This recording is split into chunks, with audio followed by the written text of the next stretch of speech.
Le transport de marchandises joue un rôle clé dans notre quotidien, mais il est aussi consommateur d'énergie et fortement émetteur de CO2 et autres gaz à effet de serre. Aujourd'hui, des entreprises et des territoires s'engagent pour faire évoluer ce modèle vers des solutions plus durables. Dans le cadre du programme à certificat d'économie d'énergie Remove, le dispositif LOCTE encourage l'ensemble de la chaîne d'acteurs des transports massifiés que sont le ferroviaire, le fluvial et le maritime portuaire à s'engager dans la maîtrise et la baisse des besoins énergétiques nécessaires à leurs activités.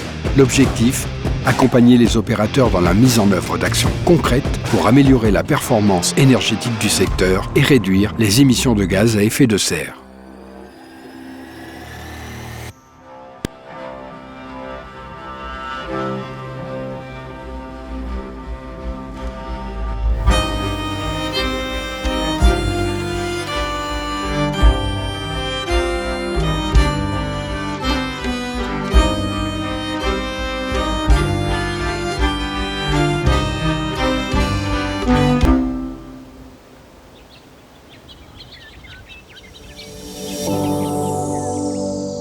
Batorama, c'est une entreprise de tourisme fluvial qui est spécialisée dans les visites de Strasbourg et des ports de Strasbourg en bateau promenade.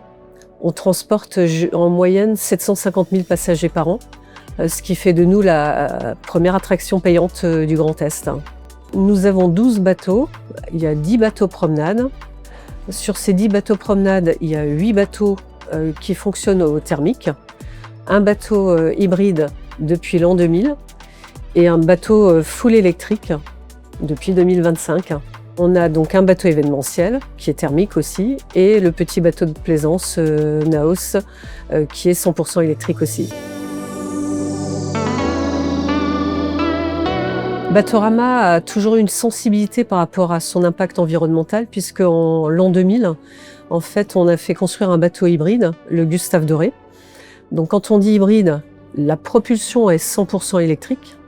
Par contre, toute la partie chauffage et climatisation fonctionne sur un groupe électrogène qui, lui, fonctionne au thermique. J'ai envie de dire que c'était le premier axe de la décarbonation de Batorama, puisque c'était il y a 25 ans. On était précurseurs sur le sujet.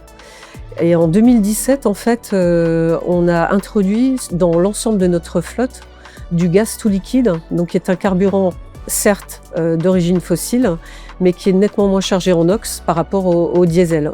Mais pour nous, ce n'était pas suffisant. Et donc, rapidement, on a lancé des études pour voir quelle en fait, énergie on allait utiliser pour notre nouvelle flotte. Vous allez voir au cours de la navigation, on circule vraiment dans le cœur de Strasbourg, dans le cœur historique de Strasbourg. Donc, on est très, très proche des habitations. Et donc l'électrique, c'est la solution effectivement la plus adaptée. On travaille depuis 2018 avec un cabinet d'architecture navale qui s'appelle ShipST, qui nous accompagne sur ce programme qui s'appelle Caravelle, qui consiste effectivement à remplacer l'intégralité de notre flotte en une flotte 100% électrique.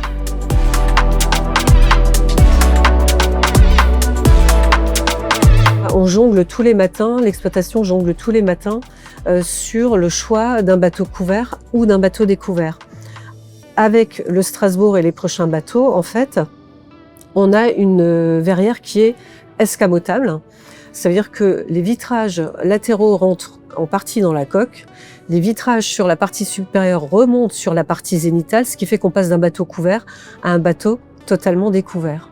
Ce qui nous permet en fait d'optimiser d'une part le bateau, mais surtout quand il commence à faire un peu chaud comme les journées qu'on connaît aujourd'hui où il fait froid le matin et chaud l'après-midi, eh bien on n'a quasiment pas recours au chauffage le matin et pas du tout à la climatisation l'après-midi.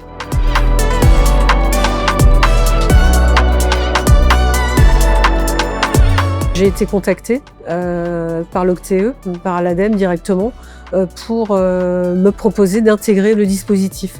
Je trouvais ça très pertinent, très intéressant, d'autant qu'on est dans un virage sur notre transition énergétique et je me suis dit de toute façon, ça ne peut être que bénéfique pour Batorama.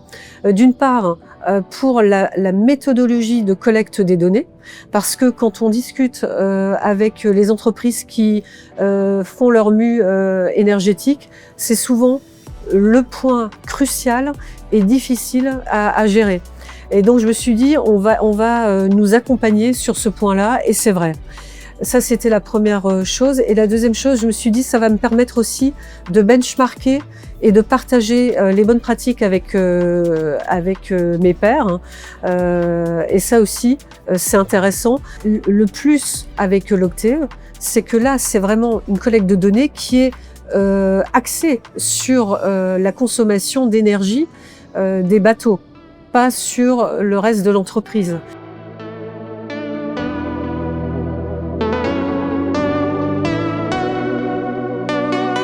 Un dispositif comme l'Octave, ça permet de rationaliser un certain nombre de choses. Ça permet de décrire une feuille de route et peut-être d'être plus au clair sur ses objectifs en termes d'impact environnemental. Donc je ne peux que les inviter à rentrer dans le dispositif. Et puis après, bien sûr, sur la transition énergétique d'une manière générale, je pense qu'aujourd'hui, personne ne peut passer à côté. Personne. On voit ce qui se passe, c'est une réalité. Et une entreprise a une responsabilité environnementale. C'est pas juste un badge sur un papier, c'est une réalité.